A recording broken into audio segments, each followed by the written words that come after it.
Bonjour à toutes et à tous, je suis très heureux au nom des organisateurs d'Emploi DV, l'Institut national des jeunes aveugles Louis Braille, la Fédération des aveugles de France et Happy DV, d'accueillir sur le salon Emploi DV, premier salon pour l'emploi des personnes déficientes visuelles en France, Madame Isabelle Sora, qui est déléguée interministérielle à l'accessibilité. Bonjour Madame. Bonjour à tous.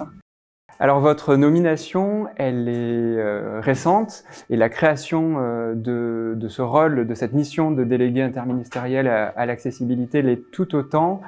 En introduction, nous sommes très heureux de vous accueillir lors de ce salon, mais nous aimerions aussi que vous puissiez partager avec nous, les objectifs de votre mission et son périmètre.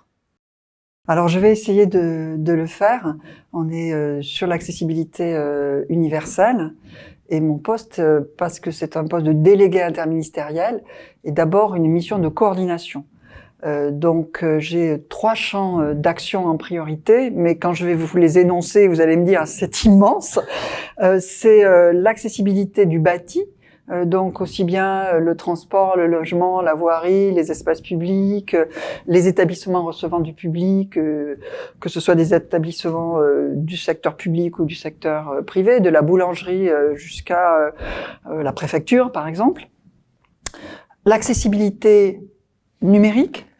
Donc c'est pas la partie fracture numérique, c'est vraiment comment les outils numériques sont accessibles. Et puis l'accessibilité téléphonique, qui aujourd'hui nous concerne moins, mais qui est la capacité pour les personnes sourdes ou malentendantes de pouvoir quand même avoir accès au téléphone grâce à des dispositifs adaptés. Vous avez évoqué l'accessibilité numérique qui est un grand chantier. Aujourd'hui, pendant les tables rondes du Salon Emploi DV, ont été notamment présentés certains résultats de l'étude Homer, qui est une étude populationnelle qui fait un état des lieux des difficultés ou des non-difficultés rencontrées par les personnes aveugles et malvoyantes.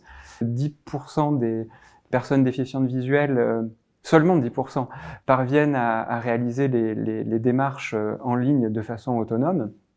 Et par ailleurs, on constate aussi que pour celles et ceux qui cherchent du travail ou qui veulent travailler, l'inaccessibilité notamment des logiciels et des sites internet est un frein. Pour donner un exemple concret, par exemple, aujourd'hui, un enseignant aveugle a du mal, voire ne peut pas, compléter les notes de ses élèves tout seul sur le logiciel qu'il va utiliser à l'école. C'est un chantier qui est énorme, d'autant plus qu'il dépend à la fois de règles françaises et européennes. Comment est-ce que vous allez travailler sur cette question avec les différents acteurs concernés? Déjà, poser le constat. Si vous voulez, je trouve que c'est vraiment tout l'intérêt de l'étude Homer, c'est que on dit les choses et on a interviewé, on a fait toute l'enquête et on est capable de dire que ce soit dans la recherche d'emploi ou quand on est au travail, parce que vous l'avez pas mentionné, mais quand on est dans la réalisation du travail, la difficulté d'accès aux outils numériques est absolument majeure. Et c'est vrai que moi je n'avais pas vraiment conscience en fait de ça, et je trouve que une de mes missions, c'est déjà de servir de haut-parleur, si j'ose dire, et de le dire, et de dire, c'est quand même incroyable que encore aujourd'hui, si on prend les résultats de l'enquête, dans les premières causes de difficultés que rencontrent les personnes en emploi, il y en a, je crois, 55% qui expliquent que leurs difficultés viennent de l'absence d'accessibilité des logiciels ou des ressources numériques. Donc ça, je trouve que c'est quelque chose que, en plus, nous savons résoudre, en vrai. Il y a des fonds ouverts par l'AGFIP pour le privé ou le FI-PHP pour le public. Ce sont des choses où les techniques existent. C'est pas voilà. Bon, moi j'avais conscience qu'il y avait d'abord pour les questions d'emploi et aussi les questions de mobilité.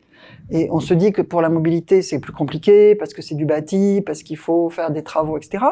Mais sur le numérique, franchement, je considère, après avoir lu cette enquête, que je vais en faire beaucoup sur le sujet. Mon travail, ça va être d'une part la sensibilisation, bien faire connaître cette question aux employeurs, d'une part, et d'autre part, leur dire quels sont les moyens qu'ils ont à leur disposition, parce que ces moyens existent.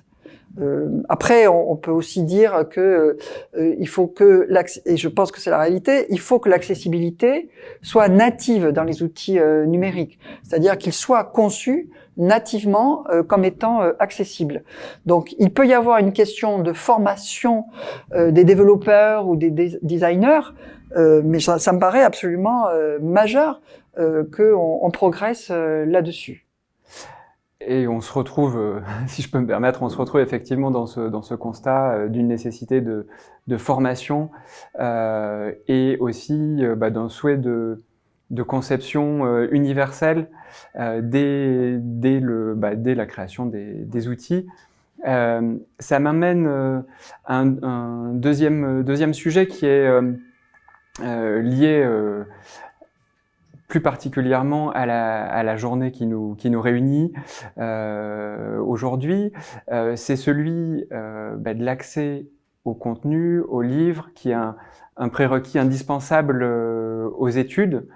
Et pour aller un peu plus loin que la question de l'accès aux outils, et toujours pour continuer avec l'étude Homère, on constate aujourd'hui que parmi les étudiants, un nombre important ne disposent pas des supports d'examen auxquels ils ont normalement droit dans les formats qui leur sont adaptés, en braille, en audio.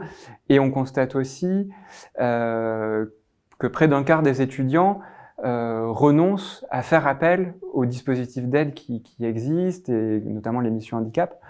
Donc là aussi, quel va être votre rôle sur la question de la mobilisation en faveur de l'accès aux études pour les personnes handicapées avec les acteurs concernés?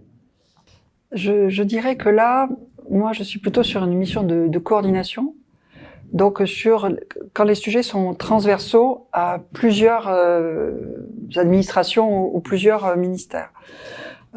Quand on est sur des sujets qui sont vraiment au cœur de l'activité du ministère en charge, soit dans l'enseignement scolaire, soit dans l'enseignement supérieur et de la recherche, nous appuyons beaucoup sur ces administrations et sur les hauts fonctionnaires qui sont en charge du handicap et de l'inclusion. Il y a des progrès qui ont été faits, je pense, ces dernières années, mais je partage le fait qu'il faut aller plus loin et probablement plus vite. Et que donc on est à la fois sur des questions de sensibilisation de tous les acteurs, parce que depuis que j'ai pris mes fonctions, je suis quand même assez surprise du fait que ce sont des sujets auxquels les personnes ne pensent pas spontanément, en fait. Cette question de l'accessibilité ou même de l'accès au droit. Pourtant, on sait bien que l'accès au droit ou le défaut d'accès au droit que vous soulignez, on l'a sur beaucoup de politiques, en fait. Oui. Le fait que les personnes... Alors après, vous avez aussi, moi j'ai été employeur, vous avez aussi des personnes qui ne veulent pas déclarer leur statut, par exemple RQTH, parce que ils ont peur des discriminations. Et par exemple, en tout cas, c'est ce que souvent on m'a dit.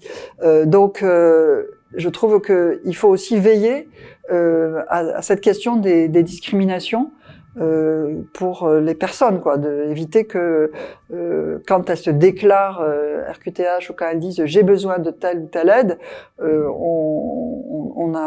on ne les discrimine pas. Et ça pose la question de la transformation de notre société pour en faire une société beaucoup plus inclusive qu'aujourd'hui. Donc là, évidemment, ça dépasse très largement la petite mission que je pilote, mais on est vraiment sur un sujet de société.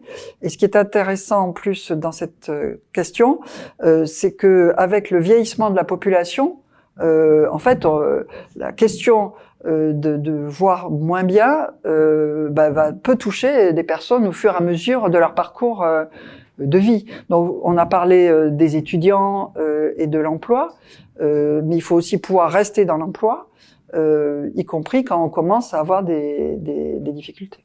Vous dites qu'il faut aller plus loin, plus fort. Ça m'évoque presque la devise des Jeux Olympiques C'est ça. Que la France va accueillir en 2024. Et vous évoquiez aussi la nécessité de changer le regard et de transformer le regard de la société sur le handicap. Est-ce que vous pensez que ce grand événement qui va inclure les Jeux paralympiques sera l'occasion de défendre une autre vision du handicap et aussi de sensibiliser la société? Et si oui, comment est-ce que les pouvoirs publics peuvent accompagner et voire impulser ce mouvement? Je trouve que déjà, le principe de départ dans les JO, c'est qu'on est vraiment à parité sur les JO et les JO paralympiques. Donc, c'est le point de départ quand même. Et ça, c'est la première fois que c'est comme ça. Donc, ça veut dire que c'est quand même un angle important d'entrée dans le sujet des Jeux Olympiques. Après, ce qui est beaucoup plus difficile, c'est qu'entre l'ambition et la réalité, on n'est pas un écart trop important. Et là, c'est vraiment maintenant le moment où on est sur comment on va réduire au plus possible l'écart qu'on pourra avoir avec une ambition qui est très haute et une réalité ressentie par les personnes qui pourrait être difficile à vivre. On a eu des alertes d'associations sur le sujet et du coup on a multiplié les échanges avec tous les acteurs, y compris les acteurs socio-économiques, pour essayer d'avoir des villes, des hôtels, des restaurants, enfin bon, tout ce qui fait la vie autour des Jeux Olympiques plus accessible pour toutes les sortes de handicap, parce que le succès viendra de là. Et c'est à ce moment-là, je pense, et c'est parce qu'on a une ambition très forte sur les JO, qu'on peut faire un pas en avant important pour faire comprendre ce que c'est une société plus inclusive que celle dans laquelle nous vivons aujourd'hui en France. En tout cas, sachez que les associations partagent à la fois cette ambition, d'où les fortes attentes, la grande vigilance, mais aussi le caractère constructif de nos interventions, ou parfois revendicatif. Mais en tout cas, nous serons très vigilants et attentifs pour que cette opportunité soit utilisée au maximum et qu'elle puisse nous permettre de faire avancer la place des personnes handicapées et des personnes aveugles et malvoyantes en particulier dans la société.